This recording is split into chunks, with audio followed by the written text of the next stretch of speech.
Hello, I'm meteorologist Jeff Matthews, and this is Severe Weather Awareness Week. Our topic for today is wind.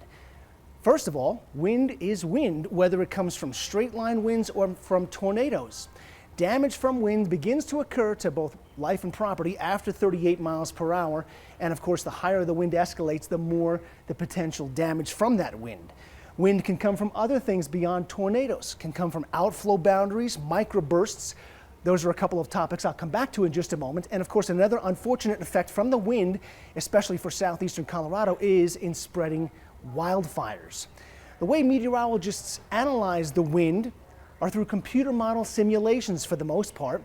We're looking at computer models that generate forecasts going out through time at different layers of the atmosphere, from the surface all the way up to the top of the atmosphere, with the greatest interest being at the jet stream level.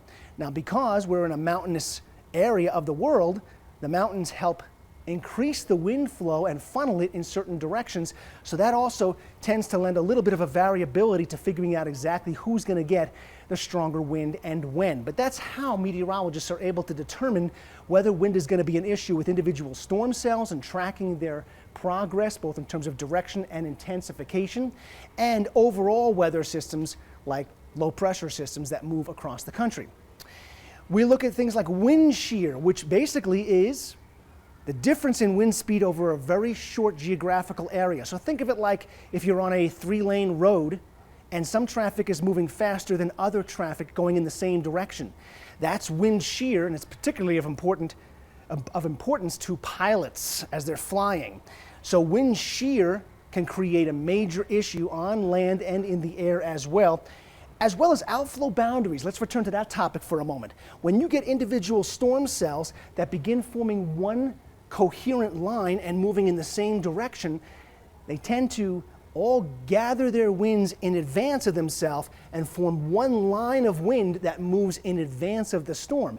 Anytime you've seen a thunderstorm approach your area, you've probably noticed that before the lightning and the thunder and the wind or the rain arrives, the wind tends to pick up very quickly right before that storm arrives, and that's part of an outflow boundary.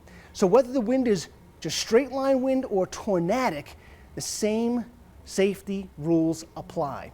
Get indoors, stay away from windows, be in a stronger structure, and if you happen to be outdoors at the time of strong winds, you want to get as low as you possibly can so that the winds can go over top. So that concludes Severe Weather Awareness Week on the topic of wind and potential wind damage through severe weather. I'm Jeff Matthews. We'll see you again next time.